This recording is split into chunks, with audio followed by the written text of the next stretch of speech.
everybody. I have two very brief things, and then I'm happy to dive right into your questions. Yesterday, our ambassador to France, Denise Bauer, launched the United States Expo 2027 Bid Symposium in Paris. The symposium is part of a bid process to bring an international expo, also known as the World's Fair, back to the U.S. The theme this year for the U.S. is Healthy People, Healthy Planet, Wellness, and Well-Being for All. And it offers the opportunity for a global conversation on health and climate change while showcasing innovation, culture, and other important things from around the world. World Expos combine innovation, technology, business opportunities, and cultural exchanges as a platform for the world to come together to focus on universal challenges. A U.S. hosted expo in Minnesota in 2027 will serve as a gateway to the commercial heartland of America and is projected to bring 14 million visits, $4 billion in economic activity, and 50,000 jobs to the United States. Ambassador Bauer conveyed the welcoming spirit of American diversity as well as the readiness and enthusiasm of Minnesota to bring Expo 2027 to the United States. And lastly, on a much more serious note, especially in this room, I know all of you are incredibly concerned about the reports coming out of Russia today, as am I, as is the entire department. I want to say clearly and unequivocally in the strongest terms, we condemn the Kremlin's continued attempts to intimidate, repress, and punish journalists and civil society voices. Due to privacy considerations, I am limited at what I can share, but here are some updates I can offer. First, the U.S. Embassy in Moscow has requested official notification of the arrest, and Russia is required to provide that under our bilateral consular convention. Second, whenever U.S. citizens are arrested abroad, we pursue consular access as soon as possible. However, due to Russia's administrative procedures and security requirements, it will likely be several days before that happens. Third, we are in close contact with the Wall Street Journal on this issue. And also, I would like to make it clear that it is not safe for U.S. citizens to be in the Russian Federation. Any U.S. citizen residing or traveling in Russia should depart immediately, as stated in our latest travel advisory. Those who require assistance in departing Russia should contact the U.S. Embassy in Moscow for assistance. Unfortunately, we have seen how the Russian government's escalating repression affects journalists as well as civil society activists and the broader Russian community. Since February 24th, 2022, dozens of outlets and more than 100 individual media professionals have been labeled as undesirable organizations or foreign agents for doing their jobs. Russian citizens are routinely jailed or fined for reporting basic facts or daring to share any opinion that differs from the Kremlin's narrative. Our first priority will always be U.S. citizens, but I want to reiterate to independent Russian journalists and civil society voices who continue to speak out or are jailed or are in exile. We stand in absolute solidarity with you. Matt, if you want to take us away. Well, so on that, can you give us any more detail about, when you knew, how you knew about this arrest, and, what you're doing about it other than just reaching out to the Russian Foreign Ministry? Matt, we are still very much in the early stages here, and so that is, in fact, what we're doing. We're trying to obtain and ascertain as much information as we can. I'm certainly not at a place to speak to the specifics of this case beyond what I already said, given privacy considerations, but I, again, would say that we are immensely concerned over Russia's announcement that it has detained a U.S. citizen journalist. Okay, we're in contact, as I said, with the Wall Street Journal about this situation, and we have not yet heard back from the Russian Foreign Ministry Affairs, but we reached out through the appropriate channels as soon as we were made aware of this reporting. So your understanding right now is there is no Privacy Act waiver for this person? That is correct. Would you recommend that people who are traveling in Russia who do not heed your advice to leave immediately sign one? If they want to, if they want you guys to be able to speak about their case? I'm not here to offer legal advice, Matt. I am here to say two things. First, that when any American in any part of the world is detained, we move quickly to seek consular access, just as we have in this case. And secondly, our travel advisory warning for Russia continues to be a level 4 and has been for quite some time. And that continues to be the case, and it continues to be our message to any American citizen currently inside the Russian Federation. Thank you. Jenny.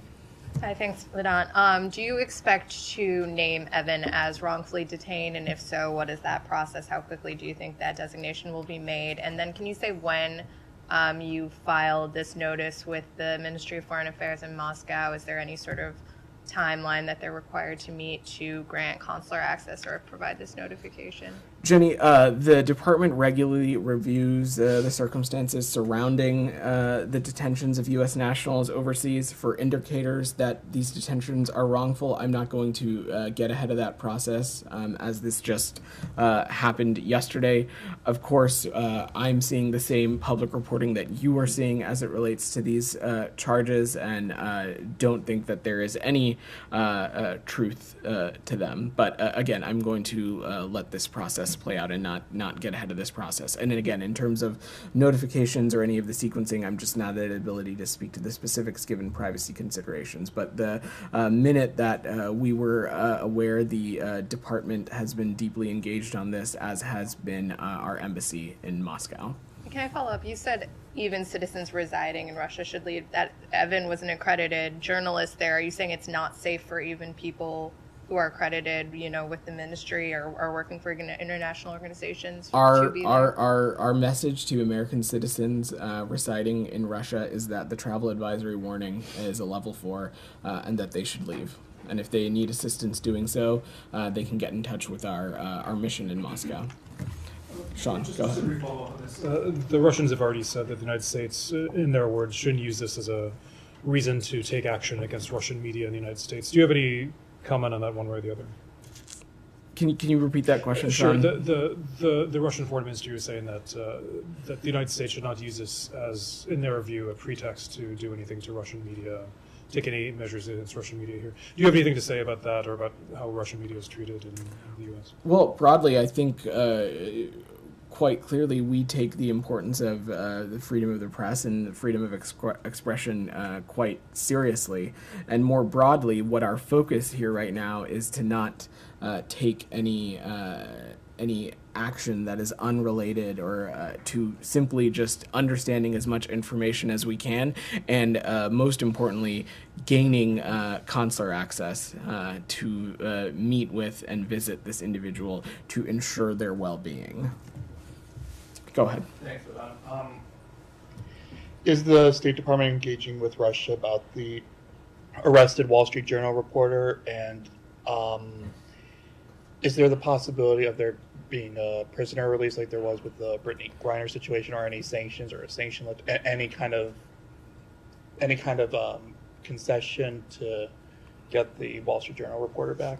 So, to answer your second question, I am not going to speculate or preview any actions. Again, we continue, our number one priority continues to be seeking consular access so we can meet with this individual and ascertain their well-being and get as much information as we can. And to your first part of your question, I think I just delivered a topper on this. Camilla, go ahead. Thanks, Vedant. Do you have any reason to be concerned that this is some kind of tit for tat for the student, Russian spy that was attending Johns Hopkins University, or is it too early to tell? I just think hypotheticals at this point are unhelpful to the process. Anything else on this before we move away to a different topic? Just quickly, is there anything about Russia's lack of response so far that gives you any indication that they're either treating this similarly to previous wrongfully detained Americans in Russia?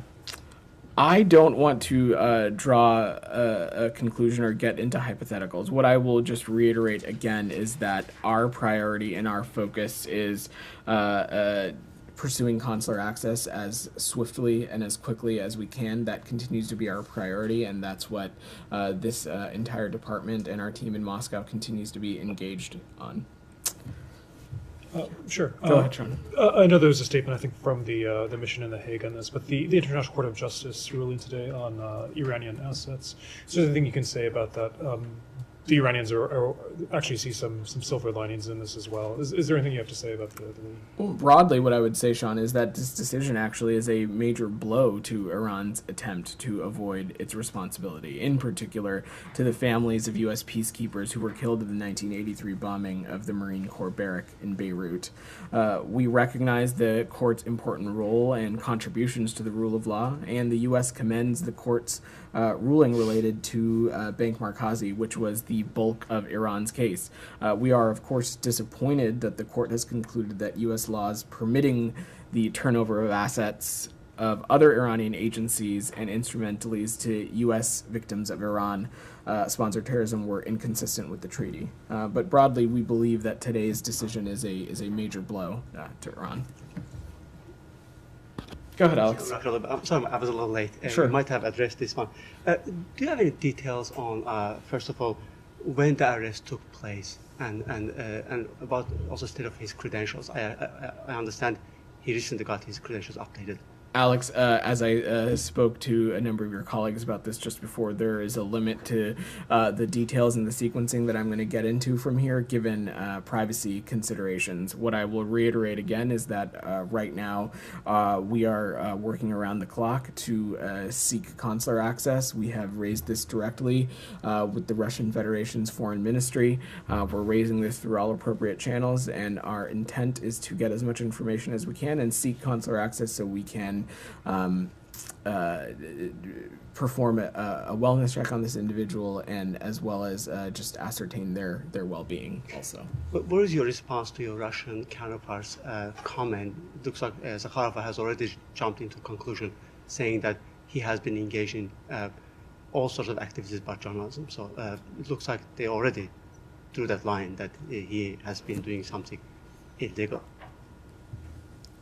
What I would say to this, Alex, is that first and foremost, it is not helpful for anybody to get into hypotheticals right now, but there's also no reason that anyone should believe these charges as accurate. But currently, our priority is gaining consular access to this individual, which is something we would do in any circumstance when an American national is detained abroad in any part of the world, and that continues to be a line of effort that we're working towards.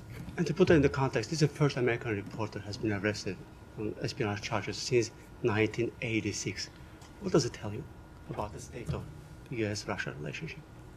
You know, Alex, what I will just say broadly is that what I closed with in my topper, which is that we have seen the Russian government's escalating repression against journalists and to civil society voices and the broader Russian community for quite some time. And as I noted, since February 24th, since they began their brutal assault on Ukraine, dozens of outlets and more than 100 individual media professionals have been labeled as undesirable organizations or foreign agents for simply just doing their job. Can I ask one more on this? Are you concerned about the impact this could have on Paul Whelan's case? And do you have any updates on when he was last given consular visitor a call? So I think it's really important, Jenny, that we not make comparisons among these cases. The U.S. government continues to engage with the Russian Federation through the established channel to bring Paul Whelan home. His release continues to be an absolute priority, and we have and will continue to engage the Russian government on his case. Consular officers last visited Paul in person at the end of January, and will be speaking to him by phone today. May I have one more on this, if you don't mind? Sure. Do you view this action as a way to intimidate Western reporters who have been trying to investigate Russia's actions on the ground, given Moscow mechanism they just imposed and other Russia's activities? Alex, I'm just not going to speculate or get into hypotheticals. Again, my message to any American citizen inside the Russian Federation right now is that our travel advisory warning is a level 4. And if you're an American citizen in Russia you should leave. And if you need assistance doing so, our embassy in Moscow is at the ready to help engage on this. Anything else on this before we move away? I'm kind of going exactly off Jenny's question. Does this case have any impact on the case of Mark Fogel, who actually, by the way, the State Department doesn't even consider to be wrongfully detained? Broadly, we take seriously our commitment to assist U.S. citizens abroad and to provide all appropriate consular assistance. As our ambassador in Moscow has said, we have called on the Russian government to release Mark Fogel on humanitarian grounds, and we continue to take seriously our commitment to American citizens and ensuring that they receive appropriate consular access. If one can move on to Taiwan. Sure. So the president's visit, she's in the U.S. at the moment and has said, relationship between Taiwan and the United States is closer than ever. I wondered if you agree with that characterization of the relationship. We of course have a deep unofficial relationship with Taiwan, and our approach to Taiwan, the important thing to remember here, has remained consistent across decades and administrations, and we are guided by our One China policy, as well as which itself is guided by the Taiwan Relations Act, the 3 U.S.-China joint communiques, and the 6 assurances. And you've warned, sort of talked about urging China not to respond aggressively. Have you seen any signs of a reaction so far since she arrived in the country? Our message to the PRC continues to be that there is no reason to turn this transit, which is consistent with longstanding U.S. policy, into something that it's not, or use it as an opportunity to overreact. There is nothing about this transit that is changing the status quo, and we continue to feel strongly that cross-strait issues should be discussed and dealt with in a peaceful manner. Can I just follow up on that? Sure. I know that Laura Rosenberger met or greeted President Tsai when she arrived in New York. Are there any plans for any administration officials to meet with President Tsai during her stopovers? I will let the president and her team speak to her scheduling, but it is my understanding that there are no plans currently. I'll hit you up on one more. If Sure. Nobody else is. Yeah. Bolsonaro, the former president of Brazil, has left the United States. Obviously, he's now in Brazil. But do you have anything to say about his return there, his departure from the United States, and what role in the wake of the incidents that happened in January in Brazil, the role that you would see for Bolsonaro, whether it's supportive of democracy? I would say a couple things, Sean. First and foremost, Mr. Bolsonaro is now a private citizen, so I would refer you to his representatives for any further information about his movements. But I've seen those same reports that you're alluding to, and would refer you to Brazilian authorities to speak to further details about the investigations that are ongoing in their country about the events on January 8th. Dylan, go ahead. Yeah, a few questions about the Summit for Democracy, just wrapping up now. What exactly is the criteria for being invited to the Summit for Democracy? Why weren't 2 NATO allies, Turkey and Hungary, invited when there are other countries that were invited that are, if you look at international monitors, significantly less democratic than those 2 countries?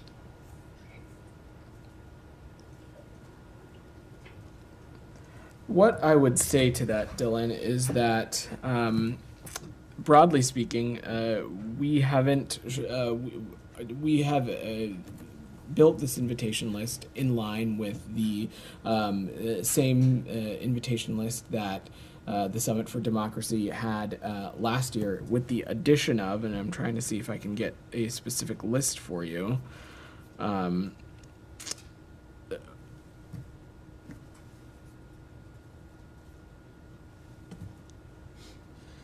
We invited 121 foreign partners for the 2-day summit, and that was reflective of partnerships with our co-hosts Costa Rica, the Netherlands, the Republic of Korea, and the Republic of Zambia. This summit, our intent is to reflect the truth that people of the world share, which is to live in societies in which their voices are heard and human dignity is upheld. The invitation list and the co-hosts reflect a regionally diverse set of co-hosts that demonstrate the universal desire for accountable, transparent, and rights-respecting governance as well. So you did add 8 countries from, I believe was the number from the last summit, but why were those two not, particularly at a time when you've stressed the importance of NATO being as strong as ever and needing these 2 countries' cooperation to expand NATO, and they've been 2 of the roadblocks for that. Why were they not on that list of countries that were added? Because it's not the same exact list. Well, to the contrary, Dylan, both Hungary and Turkey are moving forward as it relates to the protocol to have Finland join NATO.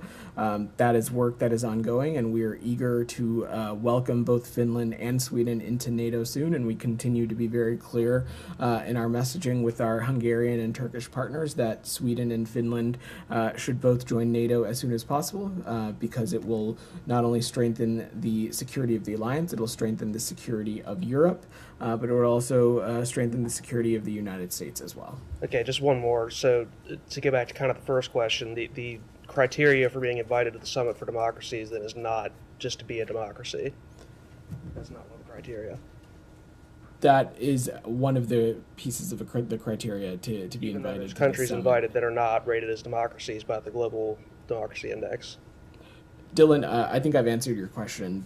As I said, the invitations and the co-hosts are reflective of a regionally diverse set of countries that all share our universal desire for accountable, transparent, and rights-respecting governance as well.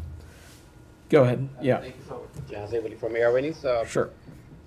So there are many countries who were not invited in this summit, but Pakistan is one of those invited but decided not to participate. So do you have Pakistan says in its statements that they will continue talking about this issue on bilateral sides, so do you have your thoughts on that? Well, we're certainly sorry that Pakistan chose not to participate, but it is a sovereign state, and it is one that can make decisions for itself. This certainly does not change our willingness to continue to work with Pakistan. The U.S. and the Pakistan work together on a broad range of issues, and we continue to engage with them on issues surrounding democracy, human rights, including freedom of religion, belief, as well as there's an important security partnership as well. So there's a rise of Taliban attacks in Pakistan. TTP recently attacked, killed many police officers in Khyber Pakhtunkhwa province. So recently, if I remember, there was a talks on the counterterrorism cooperation with Pakistan. So anything about that? What kind of cooperation going on with Pakistan? What kind of help you offer? I don't have any specifics to offer, but of course there is a deep security partnership with Pakistan, including counterterrorism efforts. I saw those same reports of the recent attacks and would offer condolences to those who were impacted. One last question, please. I'm going to work the room a little bit. You got a couple of questions already. You had your hand up in the back. Yeah, go ahead. Thank you. If I could just go back to Evan for a minute, if that's okay. I just had just 2 more. Is there reason to believe this is in retaliation for anything, or that he was detained with the intent to use him for a future prisoner swap? I think, as I said to one of your colleagues, jumping to hypotheticals right now is not helpful to anyone, including this individual, and currently our priority continues to be to ascertaining as much information as we can, seeking consular access, and making sure that we can check in on the well-being of this individual. When do you expect that to happen, to have that contact with him? So, as I said at the beginning of the briefing, the unfortunate part of this is that Russia's administrative procedures and security requirements, it could potentially be several days before that happens. But we are pursuing this around the clock. The entire department is working a number of lines of efforts to ensure that we can do this. Simon, go ahead. Going back to the summit Sure. For democracy, you mentioned there's 121 countries were invited, right?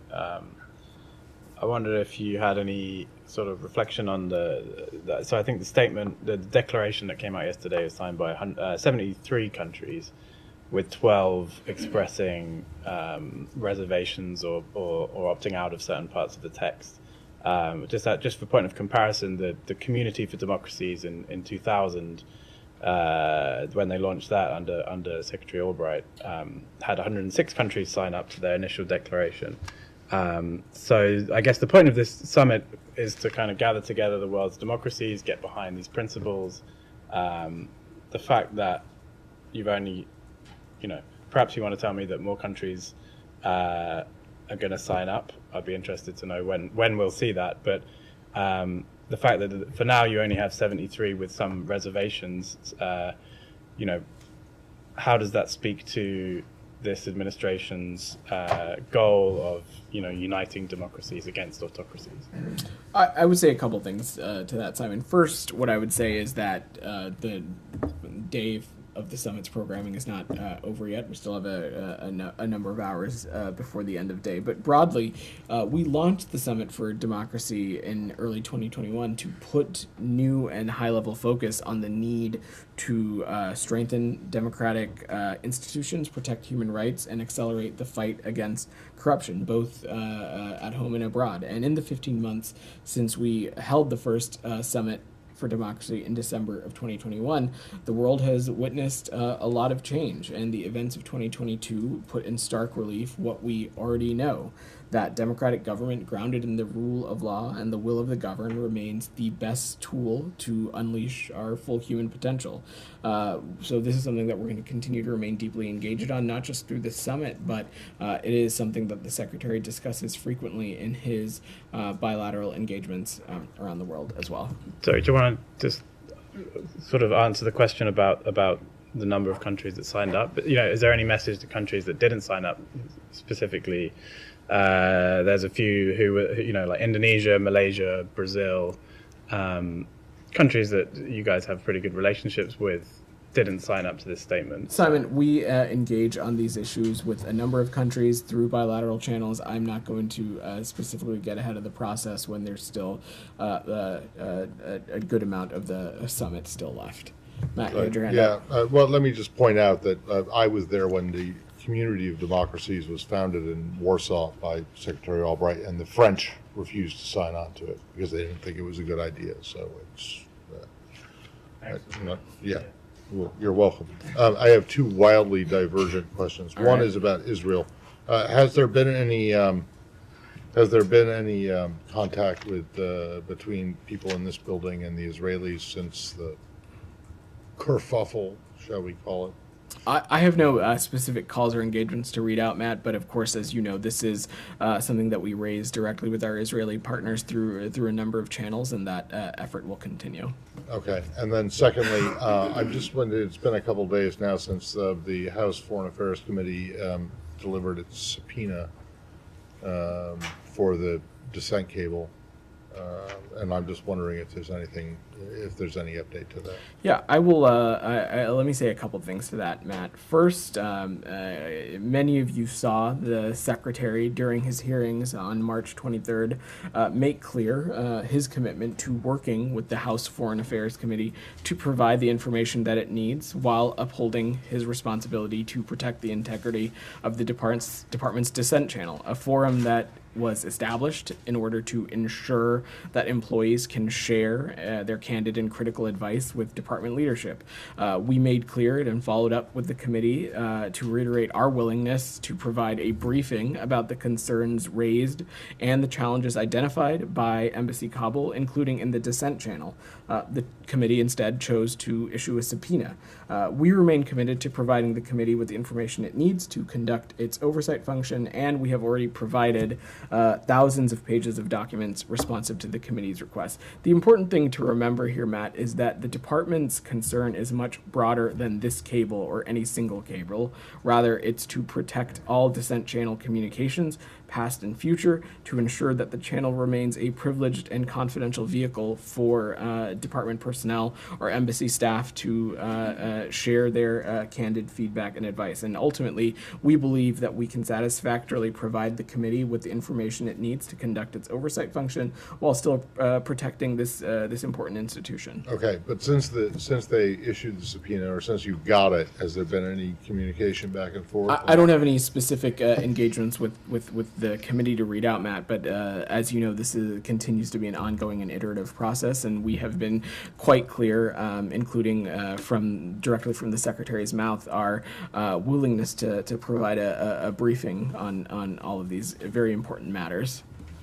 Jenny, go ahead. There were reports last week that 2 Americans were kidnapped in Haiti. Do you have any further information on that, or have you gotten any confirmation about this?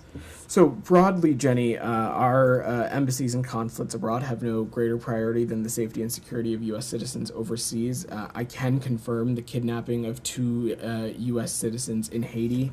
We are in regular contact with Haitian authorities and will continue to work with them and our U.S. government interagency partners, but I don't have any other specific updates to offer at this time. Do you know who kidnapped them, or is there any? Again, I don't have any additional information that I can offer at this time. Go ahead. A couple questions. One. Let's limit it to well, one of them is the around. follow-up from yesterday. Actually, I'll just start with that one. Excuse me. The other day, there was a UN vote to form an independent investigation of the Nord Stream explosion. Only China, Russia, and Brazil voted in favor. Why did the U.S. abstain? You said you'd follow up on that. And I believe our team got back to you, but what I would reiterate is that again, there is an ongoing investigation through the countries that were impacted, and we're continuing to support those ongoing investigations, and I'm certainly not going to take steps as it relates to additional investigations until that process plays out. Okay, and China and Brazil struck a deal on Wednesday to conduct trade in their own currencies instead of the dollar. Is the U.S. concerned about this de-dollarization trend pushed by the Chinese Communist Party? Is there a plan to prevent similar deals with other U.S. partners? Countries are going to make their own sovereign decisions as it relates to relationships with any country in the world, including the PRC. What I will say about Brazil is that it is a important partner of ours, an important partner as it relates to our priorities in the Western Hemisphere, but also across the world. There is an important climate nexus between our two countries, an important trade cooperation, and our approach to our relationship with any country is continuing to provide and put on the table what a partnership with the United States can look like. Go ahead, you had your hand up. Thank you. On Bangladesh, freedom of expression and freedom of press is very much controlled by the regime, and the regime is in zero tolerance. And we have seen already, including United States, 12 countries criticize the government position on freedom of expression as they are filing one after another cases under the Digital Security Act. Just yesterday, they picked up, the security forces in a plaincloth, picked up one reporter, a widely circulated Bengali newspapers, Pratham Alo Shamsuzzaman. He picked up and they filed cases against the editor of Pratham Alo. And earlier March, one of the reporter, he's working for Al Jazeera, his brother, under attack. So what is your comment on that, as regime is very much critical and attacking on freedom of expression in Bangladesh? So broadly, what I would say is we remain deeply concerned about the government's use of the Digital Security Act, and freedom of expression, including for members of the press, is an essential element of democracy and is especially important in an election year. No members of the press should be threatened, harassed, physically attacked, or arrested for simply doing their job. One more on Bangladesh. Sure. 40 global leaders expressed their deep concern for well-being of the Nobel laureate Professor Muhammad Yunus. They wrote an open letter to the Prime Minister, and it is published in the Washington Post, including Secretary of State and the former UN Secretary General Ban Ki-moon. So what is your position, as government is very much attacking on the Nobel laureate Professor Yunus, filing case one after another? We're aware of the recent letter in the Post expressing concern over Professor Yunus's situation, and we share the signatories' views that Professor Yunus has made significant contributions to the alleviation of poverty around the world, as is reflected in his Nobel Peace Prize and numerous other international honors, but I don't have any other specifics to offer right now.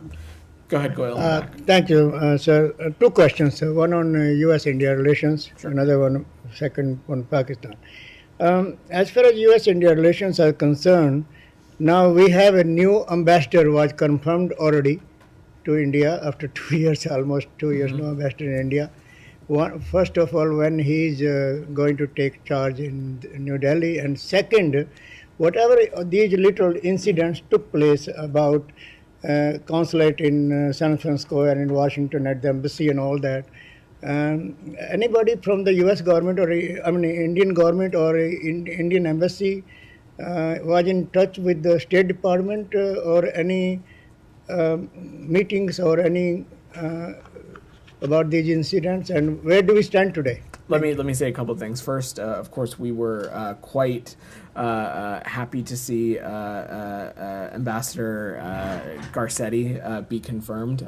I don't have any specific date or timeline to share other than I know he's eager to get to New Delhi and present his credentials very soon, and I'm sure that will happen as soon as it can. Secondly, to your next question, we take the safety and security of the diplomatic missions that we host in the United States and the diplomats that work in them quite seriously. We are in close touch with our Indian partners on a number of issues, but including on this, we made sure to remain in close touch with them as well as the appropriate local entities, depending on where these various missions and consulates were located. And second, sir, as far as India and Pakistan relations are concerned, several questions were raised by Pakistan at the United Nations that Pakistan wants to talk with India and all that. But according to Dr. Jaishankar, Foreign Minister of India, and Indian officials, what they're saying is that talks and terrorism cannot continue together. It has to be just talks, but Pakistan have to stop terrorizing India in any or all manners. Look, Goyal, I will let the Indian External Affairs Ministry add any additional commentary to Dr. Jaishankar's comments, but broadly what I would say is that the U.S. values its important relationship with both our Indian partners and Pakistan as well, and these relationships stand on their own and are not a zero-sum proposition. Thank you, sir. Go ahead in the back. Today, Treasury Department sanctioned Slovakian national for attempted arms deal between North Korea and Russia, and Secretary Blinken issued a comment. My question is, how much are you worried about the impact of North Korea's support to Russia's military operation in the war of Ukraine at present and in the future? Broadly, what I would say is that we, of course, have remained increasingly concerned about the deepening of Russia's relationship with a number of malign actors, whether that be the DPRK or Iran. And what the takeaway would be from today's actions is that we will not relent in targeting those who provide support to Russia's brutal war against Ukraine. And we will continue to take actions that deny the DPRK and other inputs that Pyongyang can utilize to further develop its weapons for mass destruction and ballistic missiles program. We're going to continue to identify, expose, and counter Russian attempts to acquire military equipment from the DPRK or any other state that is prepared to support its war in Ukraine. Mikhail, you had your hand up. I want to go back to Sweden, NATO, etc. Any indication from Turkey and Hungary when they will give the green light to Sweden to be part of NATO? We have made quite clear that Sweden and Finland are strong and capable partners and share NATO's values and will strengthen the alliance.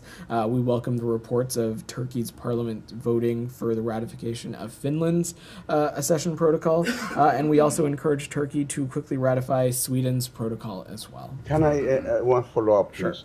Sure. There are a lot of people in Europe and here in Congress saying that Turkey and Hungary are blocking Sweden's entry in NATO. I mean, this blocking, it serves the interests of Russia and Vladimir Putin. What is your take on this? Our message has been clear and consistent since the U.S. Itself signed and affirmed our own accession protocol for both Sweden and Finland, and that is that we encourage Turkey and Hungary to ratify Sweden and Finland's accession as swiftly as possible, and we are confident that NATO will formally accept both of these countries soon. And as we've said, and as I just said earlier today, Finland and Sweden are fulfilling the commitments made under the trilateral memorandum of agreement that was made on the margins of the Madrid summit, and we look forward to welcoming both of these countries in NATO sometime soon. You had your hand up. Go ahead. Thank you. I just wanted to get your response. Speaker McCarthy says today that Biden's prisoner swap emboldened Putin. He said, quote, it shows that when the president pays ransom, they'll go after and take more Americans. What is your response to the idea that previous prisoner swaps could have emboldened Putin to have Russia detain an American journalist? It's pretty shocking to see someone already attempt to politicize this.